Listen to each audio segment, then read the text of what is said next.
against lesser opposition than the T1 of 2020, especially after their performance in their first match yesterday. Here we are into pick and ban, SANDBOX versus APK Prince. SANDBOX on our blue side will have that first pick opportunity, and let's see how the bans have evolved since yesterday. Rumble gonna be the first ban away. I wonder if they're just gonna remove all of the cheesy or non-meta top laners. I really gotta think of a better word than just saying non-meta all the time. It's really just, it's not very clean. Cookie cutter? You can say cookie cutter if you want. It's not That's cookie another cutter one. at all. Non-meta. All right, so saying something that's Abstract. non-cookie cutter. Abstract. There we go. Unique. There you go. Different. Atypical. Unordinary. Ordinary. Unorthodox. Unorthodox. That's what I was looking for. Got there in the end. There we go. I speak for a living, guys. There we go. Kiana going to be the final ban here on SANDBOX's side, ignoring the nerfs slightly there, as the Elise is also going to leave, and now Summit has freedom to pick that set first pick, and it's just how it's going to go. And it's really weird when champions like this end up not being ban-worthy, but they're willing to first pick it. And again, it has weaknesses that can be abused. And will they just Soraka it? Right now they're hovering Mordekaiser. Well, they can lock in Mordekaiser here and flex it into mid lane if they would like to. Is something that's been picked against the set and has had mixed results. Mixed results. The thing about it that worries me is it is a skill matchup that, truthfully, I think if Set plays it better, he comes out on top. And that would obviously not bode well for the dynamic of this matchup, where I really think Ixu is going to need some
from their theme and making it weaker. So APK right now, they have the Aphelios, they have the Mordekaiser, the Jarvan as well. If they draft more champions that are designed to resist the engage and things of that nature, things could get a bit ugly. Syndra, I'm curious to see how Dove is going to actually manage to pilot her and what Keen is going to want to... Is it Keen or is it Kine? Let's call him Kine so that when we get to APK versus Afrika, we don't lose our minds. Yeah, I would just like to see it written in Korean so that I could know how he's intending. That's a good point. I could look him up real quick and show him to you. Because if there's an if it's like Kine, then that would make sense. But one of his solo queue IDs might give it away for us. Apparently it's Keeny. Apparently it's Keeny. All right. Keeny. Kaney. Oh, okay. Kaney, like Kaney. It is a Korean pronunciation, but let's go with Kaney. All right. Let's go with Kaney. Jarvan. We'll see whether I can say that in a team fight. That is not necessarily going to be the easiest thing, but we'll see. So Ornn and Orianna banned away. Orianna as a champion that can sort of neutralize the Syndra. Ornn banned away just to take away that late game scaling component. Has Nautilus locked in for APK, so this still is reserving the Mordekaiser, who's able... Oh, so it's going to be AD Syndra. Interesting. Against Aphelios, or, well, AP carry Syndra down in the bot lane. Most likely. And are they going to pair this with another mage? They could do it, but Gorilla thinking about going back to one of his old favorites. Thresh could certainly be another option, and Thresh will be locked in. I don't mind Thresh if you're going to play this lane with a little bit more aggression, because Gorilla can hang back while Leo is going aggressive and then utilize the Lantern in order to get out of a tough situation. Is theoretically a way that you can abuse what is a very difficult level 1 for Aphelios to play in. Kinda, that would be a way to debut, but it is going to be the Snake Lady locked in instead. Cassio versus the Zoe will be our mid lane matchup most likely. Okay. Cassio is really surprising. Cassio is really good against 3/5 of SANDBOX's team composition and then really bad to the other two, which is really interesting. And obviously in a vacuum, Cassiopeia is actually good against Zoe, but that's not how things work in competitive. And I mean, if you don't believe me, just tune in yesterday, the ping pong for 25 minutes every game, where nothing really tends to occur in the mid game. And so at the very end, rounding out the team compositions, everything in theory should be decided by the Syndra and the Zoe versus the Cassiopeia and the Aphelios, and that's just going to be the dynamic of it all. Mordekaiser's there to stifle the SANDBOX team composition set. I mean, he has a target, but this is, again, is one of those situations where Set doesn't really do anything unless he's overly fed. Then again, it is Summit, and it's Summit against the biggest underdog in the LCK right now. Yep, I believe so. And he's an underdog that utilizes cheesy picks in order to get himself over the line. That's how they promoted into the LCK, did APK Prince. And this is an extremely standard top lane matchup that can come down to just skill-based trades and is a champion that Summit has a lot of experience fighting against and on himself. So this is not one of your times where Ixu can leverage his very deep champion pool knowledge to try and find himself an edge. This is going to be an honest 1v1 in the top lane, and that's why we're a little bit worried for Ixu, the older gentleman of the top lane on APK's side. But it's not over till it's over, and we'll see whether APK can get across in this one. Game 1 now upon us. This is where the fan chants would be, but unfortunately, due to the coronavirus, we do not have an audience here today, and not until further notice. So we apologize, guys. We'll be getting those whitings for you as soon as possible. The music that Mordekaiser was trying to play, the song of our people. Yeah, he was certainly busting some stuff out there. I'm glad that we panned away from him as soon as possible. As Dove, certainly a very notable Zoe player. He's working out to it.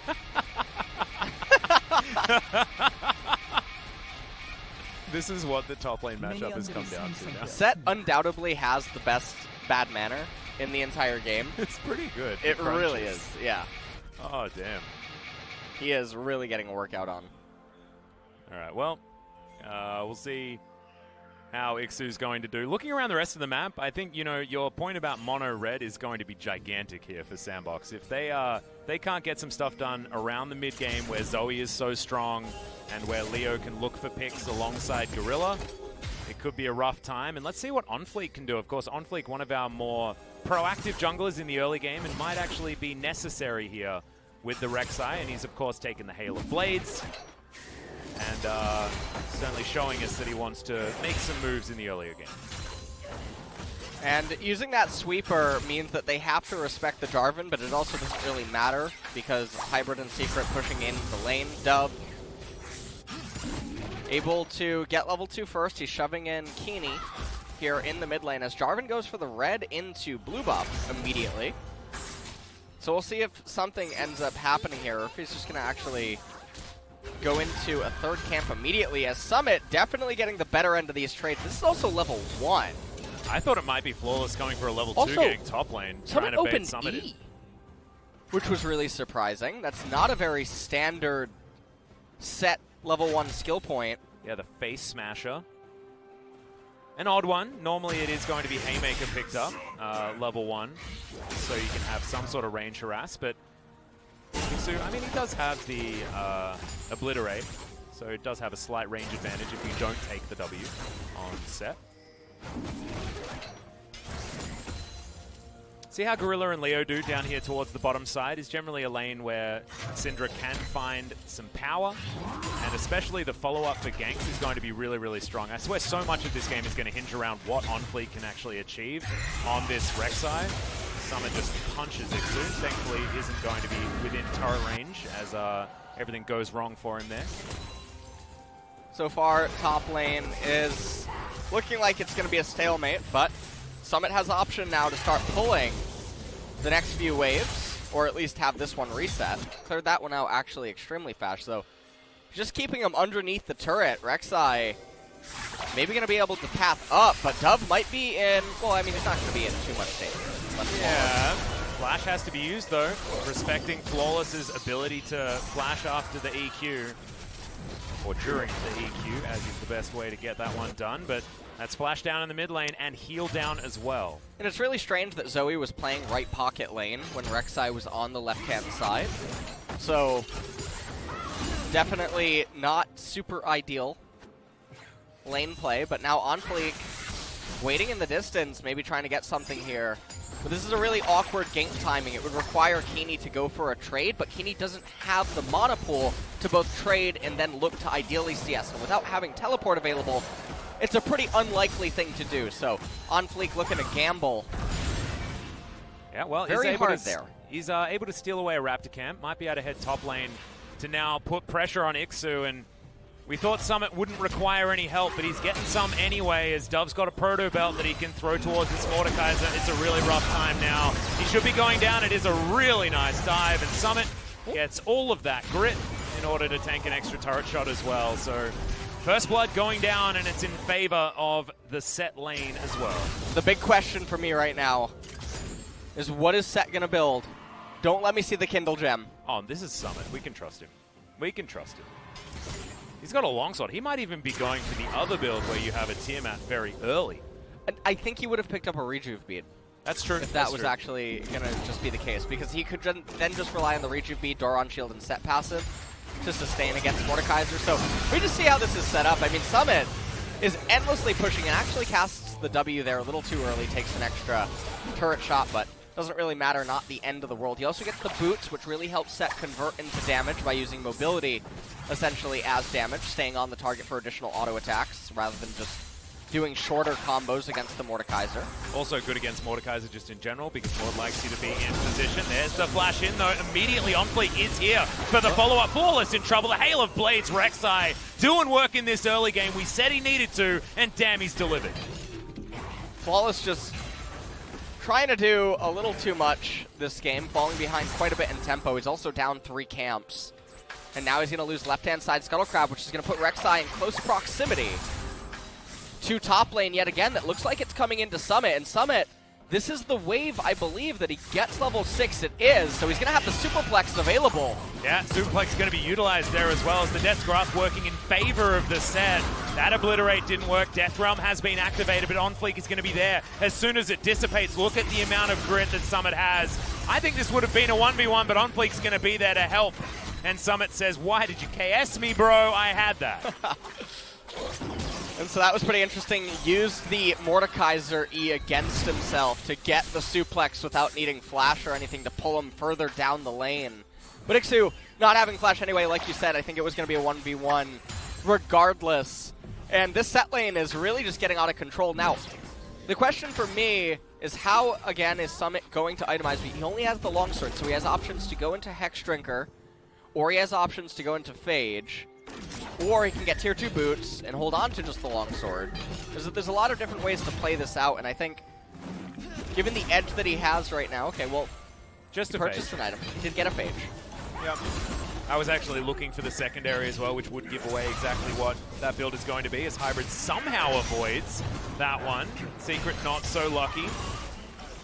Certainly some older gentlemen in the support position. Secret has been around for a while as well as Gorilla, who you guys, of course, know and love. resident Rox Tiger for this particular game.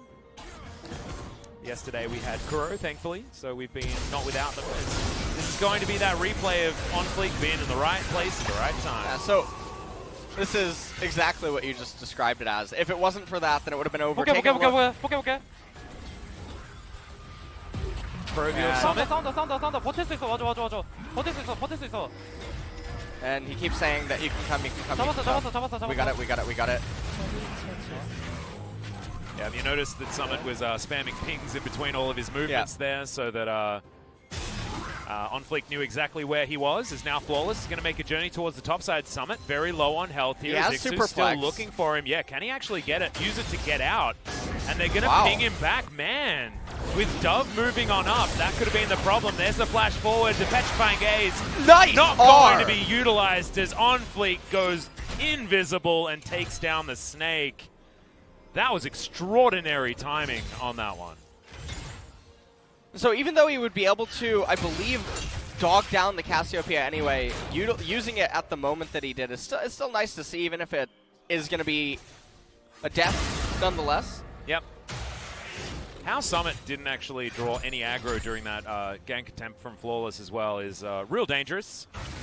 They were probably just expecting him to be able to showstopper his way out of there or something like that, but a lot of respect given over to this set that only has the Fade completed now as Dove looking to try and get a lot of damage onto Flawless and does so. Flawless struggling a little bit here in his debut game for APK. We have a look at this gank once again. Just watch OnFleek's timing with the Void Rush. Yeah, Dove just turns right around. Way too early of a bubble cast, not a Dove. Not going to end up mattering. I actually think the damage registered from the Petrifying Gaze, but because he'd already buffered, it worked out. 여기 와드다 근데. Impressive stuff. 그 와드는 He's talking about some ward. That's where it cut off for Summit. Yeah. Something happened. Something happened. It wasn't a potential teleport or anything like that. Leo's was on cooldown, so if they were referring to that topside situation, then it wasn't how that worked, as Hybrid is just going to be switching through all of his guns as often as possible because it looked like he was a little bit bored. Infernum currently equipped. That extra AoE that you do get with that one.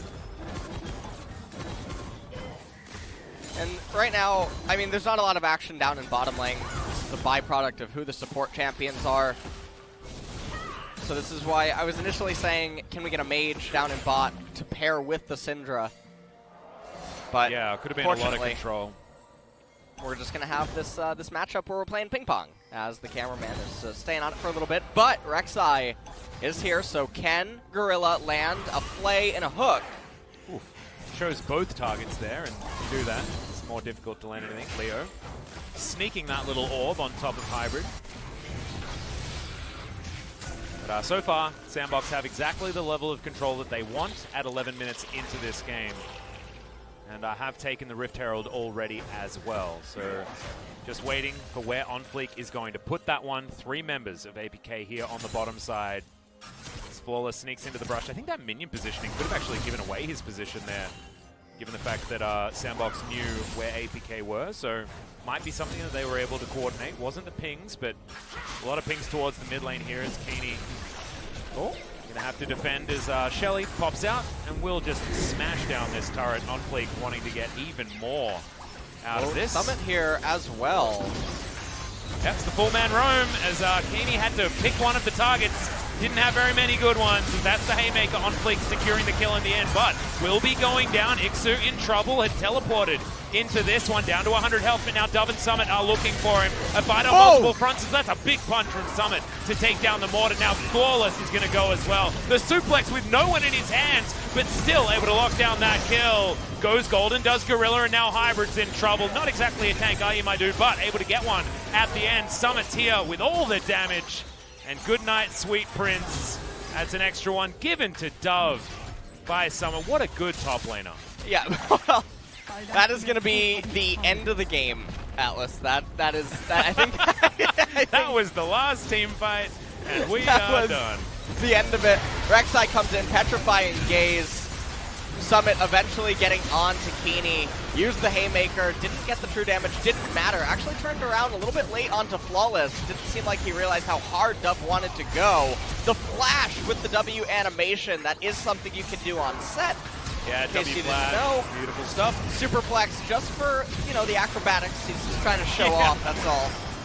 That Just was being for. a gymnast, it's fine. Hybrid being able to pick up one kill here with the help of Secret was cool, but it was a losing battle.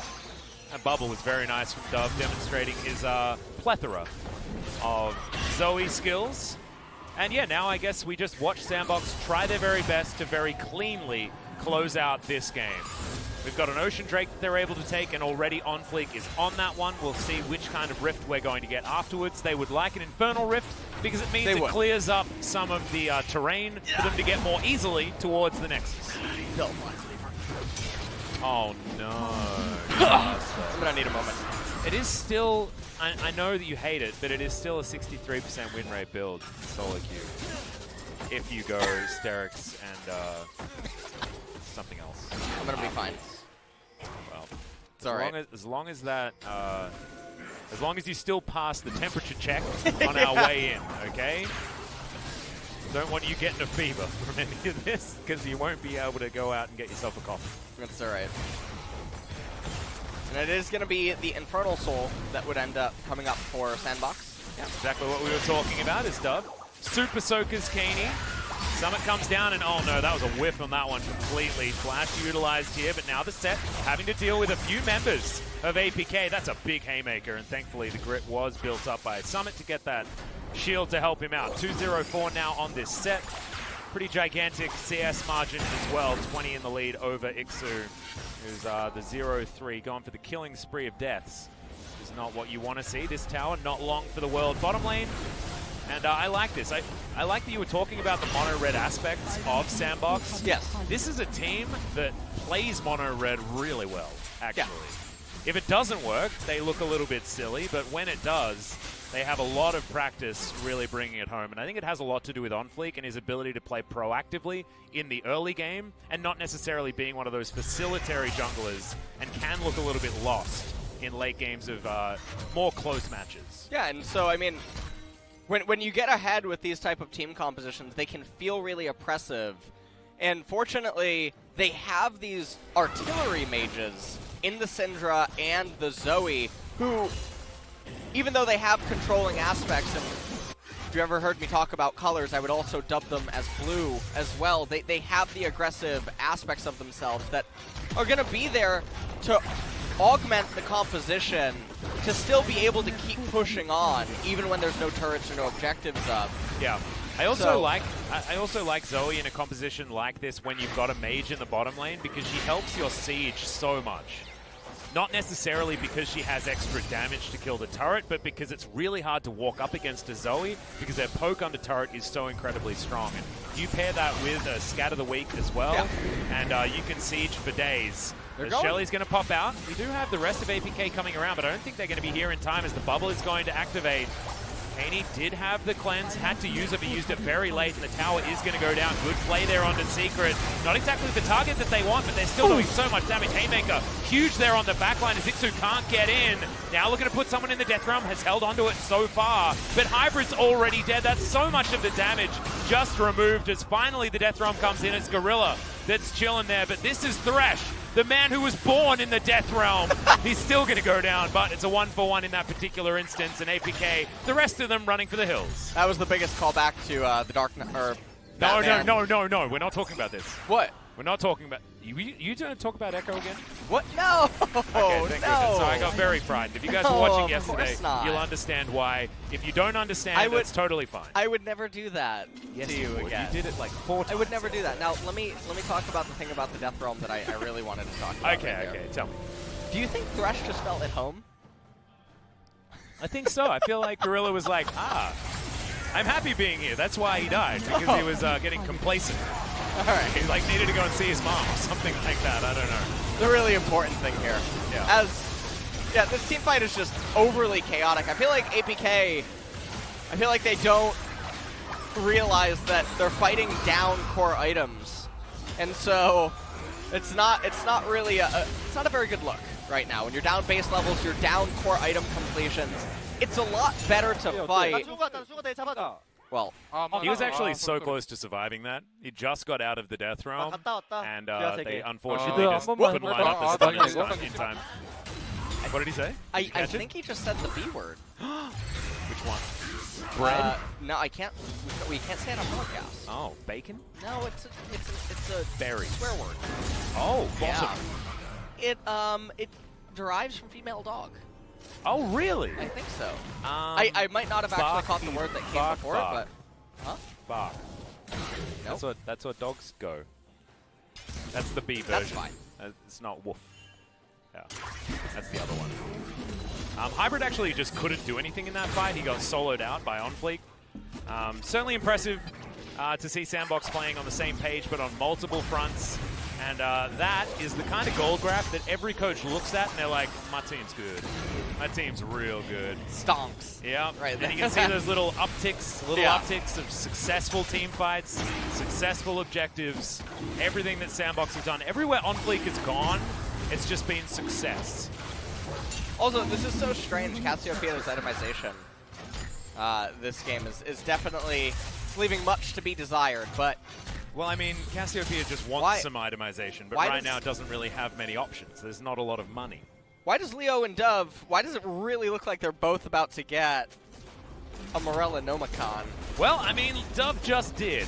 I wouldn't have minded just sitting on the Oblivion Orb, to be honest, because if you're playing a composition that peaks so hard in the mid-game, flat penetration is theoretically going to be a good idea. Yeah, and but right now you can see there's only a couple of Negatrons there. So here's the thing. People always complain when I talk about Morello, right? And they always try to justify it from, well, the pro did it, it must be good. No, because there's other pros that won't do it ever. And that they've spoken about why they won't do it ever. So even though there's some healing on the side of APK, there's some Conquerors, 15% of 150 damage after resistances, not a lot of HP being healed. Now, if you had a Leandri's, the burn damages would equate to more damage dealt than the healing prevented. Not to mention the fact that both of these AP carries both of the AP carries have abilities to CC. Yeah, they have lots of ability to CC. They have lots of long range. So it's not even like the enemy is getting chances to heal, but then in addition to that, when there's already magic resistance stacked on the enemy team, any MR value exceeding 39, Void Staff is going to give you higher penetration. Yeah. So from 39 MR and up, Void Staff will pen more magic resistance, then Oblivion Orb, which is the really good item, and then you go into the depths when you purchase Morello. Yeah, I think that sitting on Oblivion Orb is sitting fine on Oblivion is okay. Yeah, if you're trying to just reach the highest number of raw magic penetration you can get. Yeah. So you can stack it with Sork Pen Boots, and then you can go Void Staff. Yeah. And if they have a champion on their team that doesn't have MR, like it traditionally an 80 carry, you'll often see that. I mean, Aphelios has the lowest base MR of any 80 carry, so to be honest, this is a decent game for it. So you pick up Void Staff, you start doing true damage to him, that's fine. Yeah. But upgrading to the Morello, investing the gold into that rather than just getting a Void Staff, definitely does feel a little bad. You know, we went on a little tangent, but that's because we're in the lull state. We are in the lull state. We made it there. This is where SANDBOX are just trying their best to crush down this game. They're looking to clear out vision around this Baron pit. They'll take it when they feel like it. Their Baron control is, I mean, at least their Baron taking speed is not super high this game, which is why they're not claiming it too much. But Ixu's put someone in the death realm. I believe it's OnFleek. He's going to throw out the ultimate, though, go golden. He's going to wait that one out. Summon's going to grab that kill. Flawless goes in, goes out. Can he get out far enough? As the Moonlight Vigil comes in and does basically nothing. Flawless. Oh, slight mistiming there, but the last auto attack from Leo's going to do it. Good double stun, immediate cleanse. He's going to at least gather one kill for APK from the Aphelios, but he goes into the death realm very, very quickly, and that's the ace, and that'll be the game. That'll definitely be the game, Atlas. I just wanted to let you know that. This was the deciding moment. This was actually... Absolutely that the wasn't deciding actually moment. the game. The game is when the Nexus gets last hit. Oh, that's true. I'm a color caster. I just wanted to let you know that. No, that's actually how the game works. No, that's a good point. And whoever gets the Summer just flashing for fun, demonstrating to us again that the Haymaker can actually be buffered with a flash. Pretty cool news. Gorilla going to utilize his and then chain down this Nexus, and they will be able to grab it. Summit picking up the 50 gold. He is the official winner because he killed the Nexus. SANDBOX with an expected victory in game 1, but damn, was it a clean one. This is probably the cleanest game win that we've seen so far in the LCK for 2020. You know, it's understandable. We've only had, what, 7 games now, but still, very, very clean, well executed. Or APK not really with too many options. Is the cleanest game the perfect game from yesterday? Was it a perfect game? It was like 2 turrets away from a perfect game, wasn't it? That was game 1 by KT? No, it was game 2, yeah, by Genji, Yeah. But that was 2 turrets away from a perfect game, so probably the cleanest, but it was a very long 26 minutes. Yeah, it definitely was. The longest 26 minutes ever. It was actually the longest 27 minutes of 26 minutes. Yeah. You get what I mean? Not really. No? Are you talking about going back in time a little bit? No. Because there was some death realms being utilized? No, my brain I'm talking being about broken relativity, again? okay? Oh, okay. You know? That's cool. I think didn't we study. aged much greater than the 26 minutes. You earned an extra minute on your life over what was actually going to pass. Exactly. Oh, unfortunate. We don't need to talk about that one anymore. We can just talk about how clean SANDBOX were with this particular victory. Very, very nice stuff. Didn't actually see the clock, but we'll check that one out in the post-match screen. The thing that was the most beautiful, though, was having a look at that gold graph just steadily increase, having a look at a Rek'Sai with the Hail of Blades play around a Keystone so extraordinarily well. Here, another example of OnFleek just being real good. And I was ready to give my MVP over to Summit, but my vote's going to OnFleek pretty comfortably, my dude. Giving it to Summit. Oh, of course. He started the lane kingdom. Of course, literally Set gives his vote over to Set. Likely Summit. It's like a vote for yourself, isn't it? Who's LS? Likely Summit. Who's LS going to vote for? Likely Summit. That's probably going to be the case here. So. Well, look, it was already written, I guess. So, proven. He did play very well. And the fact that he was able to get some solo kills topside and really snowball the rest of the game for his team was impressive. But the 8k damage, more damage than their bottom lane carry in the Rek'Sai, I think that he deserved it. So we'll see who manages to pick up that MVP. 22 minutes was on the clock. Yeah. I think that game I was talking about playing around a Baron before the Baron had actually spawned. Oh no, I think it was just after it spawned. So a 20-minute Baron would have been extraordinarily difficult for that composition, but they just forced it into a late-game scenario much earlier than the late game should have got there, and that's exactly what their composition was designed to do, and they played around it beautifully. Playing to your composition, drafting around your key players, it's what we wanted to see. It's what we've been asking for so long. The mono red, not necessarily what we want, but when you execute on it, when you give us that sweet League of Legends based on what your composition is designed for, that's when we give you the thumbs up. So LS very close to being impressed, but we haven't completed the series just yet. We still have potentially one more game if SANDBOX can take it, but APK do have an opportunity to bring out some of those Ixu Dark technologies and try and win the game. We'll see you after the break for exactly that.